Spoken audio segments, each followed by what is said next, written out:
pork tocino. Tapos meron silang beef tapa. Yan beef tapa nila oh.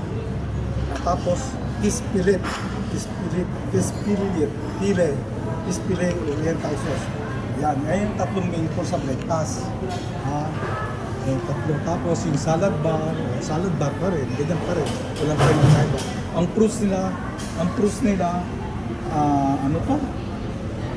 Pineapple, honeydew lemon, honeydew melon, tsaka boneless watermelon. Boneless kasi walang buto. Boneless watermelon kasi walang buto boneless. Tapos, yung nandito, salad bar. Ano to? Parang salad bar Parang salad bar. Ganun pa rin. Ano to? Ayan, bacon. Bacon. May bacon. So, yun ang kwan nila.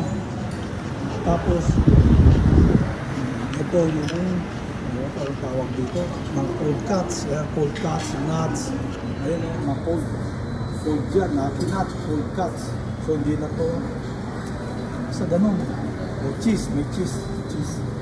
Tapos yung dessert. Ayan sapin, saka lemon cake. Kasi ito yung ingredients ng mga sopas. Itlog, blah. Ayun. Itimplahan mo. Isa other timpla muna. Bago kuha ka ng soup, isa other soup muna. Tapos timplahan mo. Usually ang ginagawa ko, tinitimpla ko muna. Tapos pinipigyan ko ng kalamansi, saka ko lalagyan ng soup. Yun.